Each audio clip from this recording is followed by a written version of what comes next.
Hello and welcome back to Tweed's Garage, where in this video I'm going to be discussing a few vintage motoring accessories. No.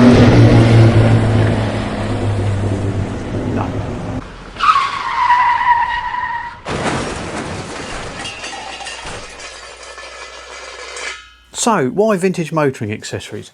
Well, on my Riley, as of many cars of that era, pre-war, you sort of got a couple of sockets on the electrical panel that you could plug in, sort of mini banana style plugs. So you could run accessories off of it.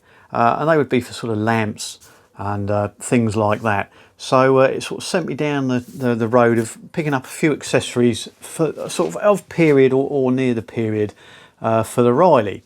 And one of them, the first one, was a parking light made by Barnacle. So this is it here, and this is a Barnacle, were an accessory company going up until the 2000s, I think, and based in Croydon, and they're most famous for their Barnacle tax disc holder. Of course, we don't use them anymore, so they're sort of fallen out of favour. But I've got a little catalogue that I picked up as well. Yeah, started going down that eBay sort of collector's warren of things. So yeah, so this is made by Barnacle, not Limpet. Keep thinking Limpet for some reason. So yeah, why parking light? Well, because it's a legal requirement on streets over 30 miles an hour, and without street lighting, your vehicle parked is meant to be lit by a parking light.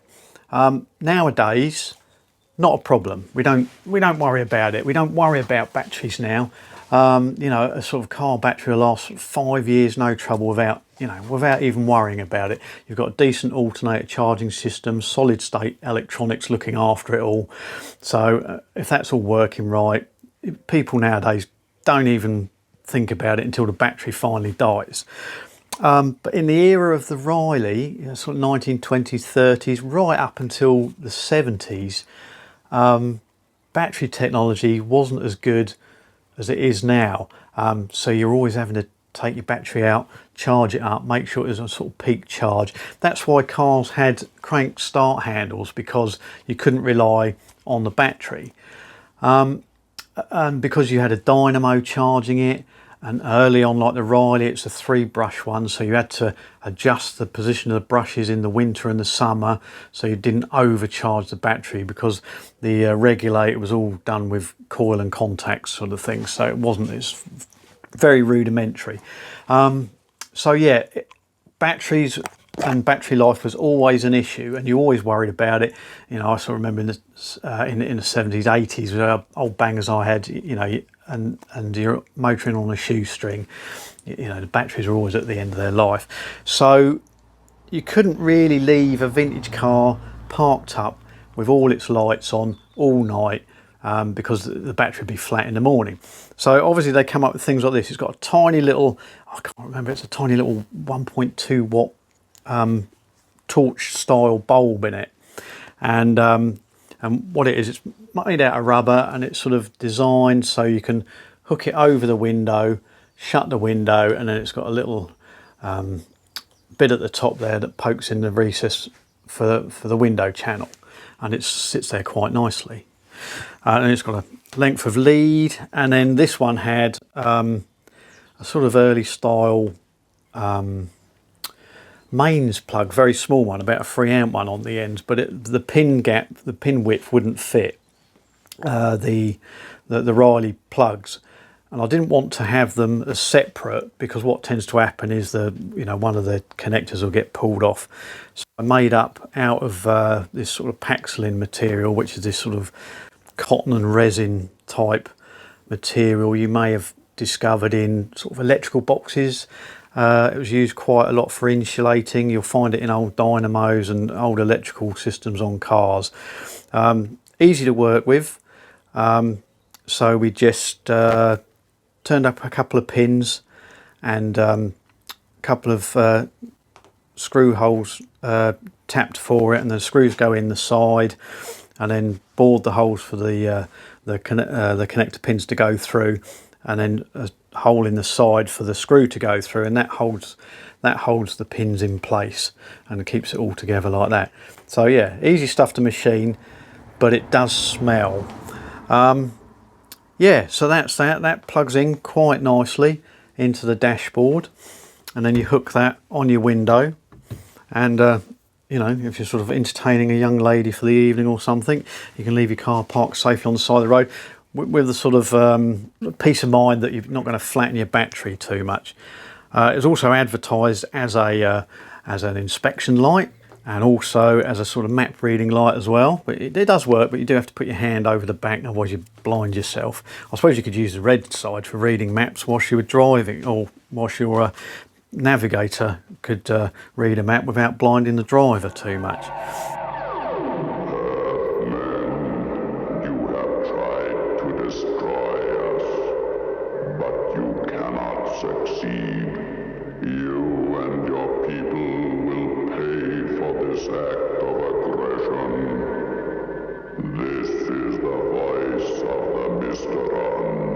So yeah, so that's that, and we did purchase a catalogue that they'd done. They were so proud of their produce that they did in the 60s at one of the motor shows, produce a catalogue, and I managed to pick one up. So we'll have a little skim through that and a look at the items. The next item I found was a Tapley gradient meter. I managed to pick this one up on, I think, Facebook Marketplace. It turned up, and I don't think it's ever been used. I'll bring it in for a closer look later.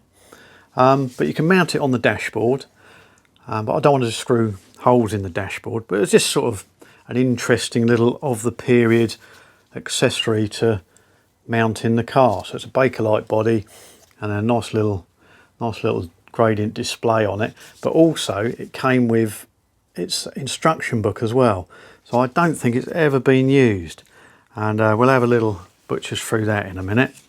And the last item that I stopped myself at, because it can get out of hand, is a little Optimus 00 camping stove.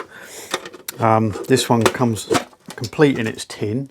This, I think, I discovered was about sort of 1930s, that sort of era.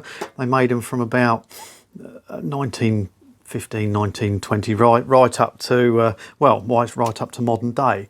Have a bit of a reputation for sort of when you're trying to light them, sort of burning your eyebrows and hair off, and just causing general mayhem. So we'll have a go at firing up later and seeing whether the reputation is true or not. So this is the Barnacle parking light, close up, made of rubber. Not sure when they started making them, but they made them up. Well, this is 60s, and it's still in the catalogue. Still in the catalogue then. So yeah, a couple of sort of plastic lenses just popped in, secured by the rubber. It's getting a little bit perished, but it still works fine. And just its lead with it, and then this is the plug made from Paxlin. So as you see, just drilled 2 holes down there. Nice snug fit for the pins that end, and then cross drill with a hole. Yeah, I misdrilled there. Cross drill with a hole for the screw to go in, and then that screw secures the pins in place, and then it sort of plugs in quite nicely into the dashboard.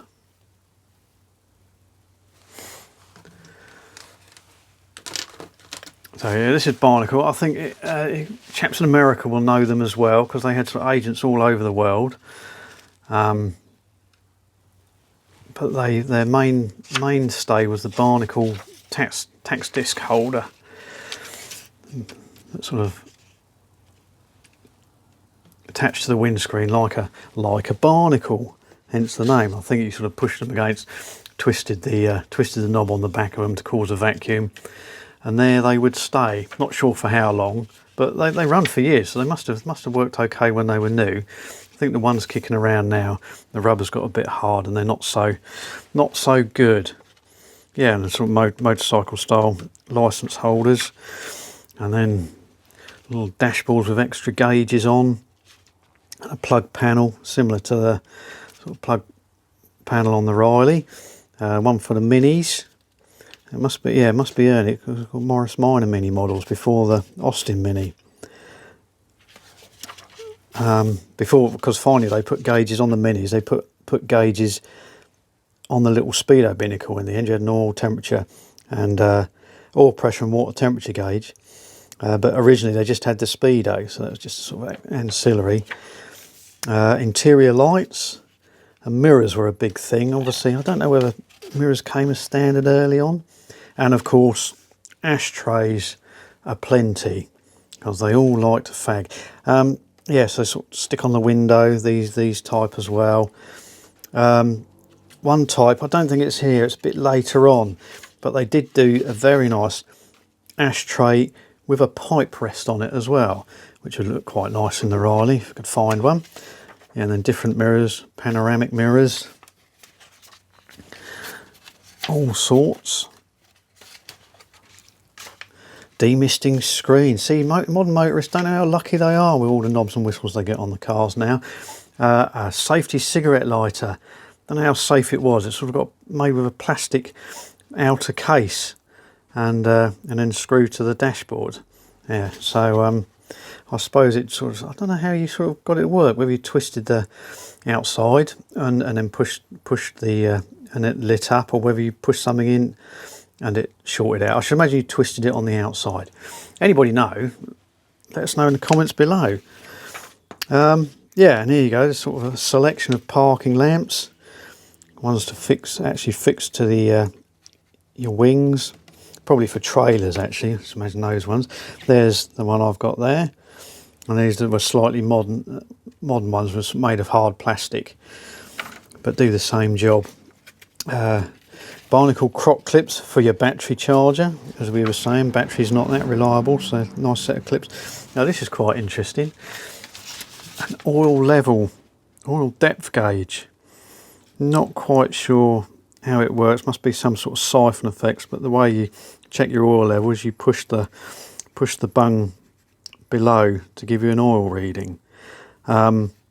You know, sort of high tech in those days, but you know, a lot of cars now come with no dipstick at all and have electronic readings, so ahead of their time. And then you could have a full sales display on your counter of your motor factors. Yeah, so there you go. That's that. So the next item is a TAPLEY gradient meter to be mounted on the dashboard to let you know the gradient of the hill you're going up or down. So sort of it goes from about 1 in 60. I think 1 in 60 is around that mark, and then gradually progresses up to 1 in 3. Yeah, so moves like that. It is adjustable. If you mount it on a slightly different surface and your 0 point moves, you adjust it by loosening this and then adjusting it on the screw here, and then adjusting that, tightening that back up again once you've got it where you need it. So it can be mounted on the dashboard, but anybody who knows the Rileys, there's not a lot of room on the dashboard, but in the little brochure it does say that they do a little clamp set to go around the steering column, so that might be an option. I did look at it, so I might machine something up to mount this on the steering column. They also done a sort of like an accelerometer. I think it's based on the same principles as this, because they talk about it at the back of the book here. It's falling apart a bit, the staples are gone. I think yeah, you can sort of give the corresponding pull of the car in performance units, pounds per tonne. Yeah, so you sort of there you go. So that's your gradient, and it's 37 pounds per tonne. You know, sort of a 10 gradient, 200. Where is it? I can't see it. I'm looking through the camera. 223 pounds per tonne. yeah, so they did do one at a slightly different face. It's probably the same mechanism inside, just with different readings on the gauge there. So you get a gradient meter or a performance meter. Ooh, yeah. So this amazingly come with the little instruction book with it, which is a nice little thing. Not sure of the year of this, but Tapley, I think, is still going. They make the Tapley brake test gauge, and it probably works on the same principle as this, but sort of goes to a reading and then locks, so you can check the brake performance of a vehicle. They use it on, you might have seen them at the MOT stations. It's a square piece of metal with a round clock on the top and a couple of handles at the side. I'll put a picture of it here. And they use that on Land Rovers that were permanent four-wheel drive, and sort of older and vintage cars that they don't want to damage on the brake rollers. Yeah, so they'd stick that in the passenger footwell, take the car up the road, slam on the brakes, and get the reading. So yeah, so that's that. That's the Tapley gradient meter. I mean, it's so nice. I'm in two minds whether to mount it in the car or not. But it's a nice thing. Should it be hidden away? The only worry is because the case is Bakelite, whether it might, eventually crack on the back here. But if I make a decent mounting clamp for it that holds and supports it, it should be fine. These things should be seen and used, really, shouldn't they? And last but not least, the Optimus stove in its little tin. There's still some of the artwork there. It has worn away a bit. It's nicer on the outside. There you go. I'm sure somebody will be able to tell me what year it is. They're quite. Some people collect these. They're quite collectible. There you go. Made in Sweden.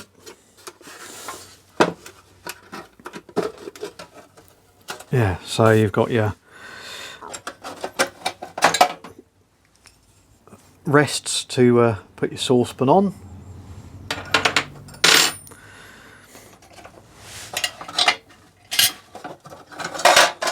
There's your burner assembly, and I'll show this on the lighting, but you can see it better here. This trough is what you pop the methylated spirits in, and then light that first, and then that preheats these tubes here. So what happens when you pump the fuel? It goes up these tubes round the top, and I think there's a little hole out here that the fuel comes out of as a vapour. Yeah, but you need to heat these up first to vaporise the fuel. Otherwise, that is when people blow their eyebrows off, is they don't preheat it and they just pump in neat kerosene out of there. So you've got liquid fuel, and then that's ignited, and of course it spills everywhere and sets everything alight. But yeah, we shall see how it goes. And that comes with a sort of windshield for the burner. Goes on like that. And then there's a little brass sort of nozzle that goes on the top there. That completes the burner assembly. Okay. Still got a little jar, a little can for your methylated spirits type fuel, so you can take it with you. So you've got a bit of fuel to prime it with. And then this beautiful little thing, almost like a sort of tortoise, that sort of feel to it. It's got little brass legs that fold down here, like that. And I spent a bit of time polishing it up.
There you go, Optimus number 00. Made in Sweden, patent. I think that dates it as well. So yeah, if you know how to date these, yeah, leave it down there in the comments, have a chat. Okay, so what you've got here is your little, this is your filler for putting your fuel in, and it's got a little vent cap on the top for letting the pressure out when you finish with it. This is just a cap, the burner screws onto here, got a little cap there, and then that stores on the end of the pump handle like that, which is quite a nice little feature. And then that's your pump, and it came with a new set of seals as well. So I've done a bit of work, cleaned up one of the thread at the end where the little nut goes on to hold the seal on, put a new seal on.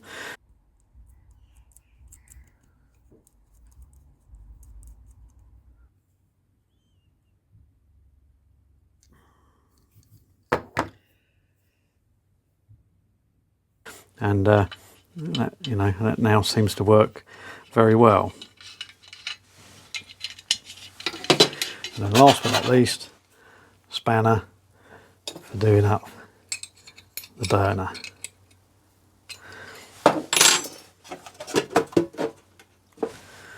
Right, let's have a go at lighting the stove. Jenkins, get the fire extinguisher. No, that's your thermos. The fire extinguisher, that's the one. Right, let's go. So we're halfway down to Devon on the 303, pulled into a lay-by. Time for a cup of tea. So whip out the old Optimus stove and get it going. So first thing to do, remove the travel cap, check that it's got fuel, and then store that conveniently onto the end of the pump handle, like so. We check that the air valve is shut. Install the burner.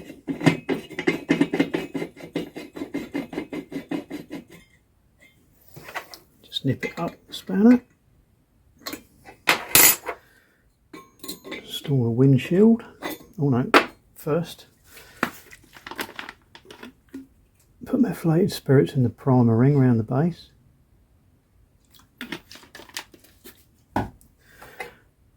And the windshield, and then the little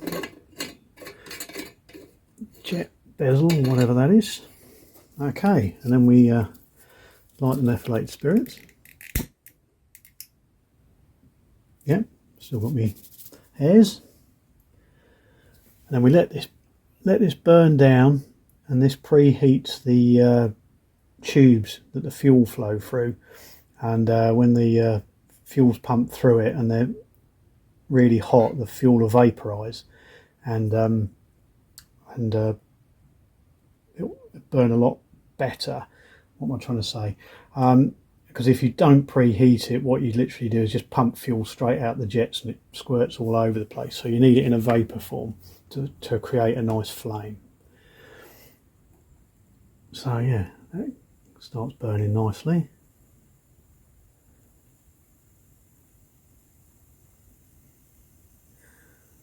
And then just keeping an eye on the methylated spirits in the base there. When it gets nearly to the bottom, about there, let me start pumping the fuel through.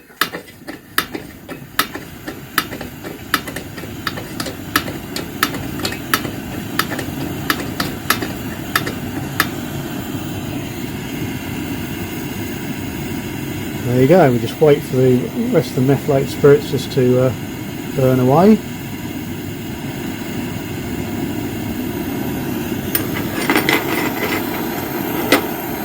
Install your rings.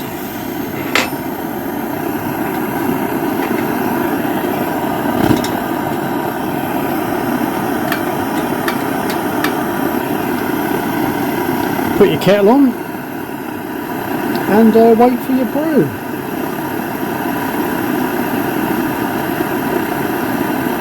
And then when you're finished, you just release the air valve slowly.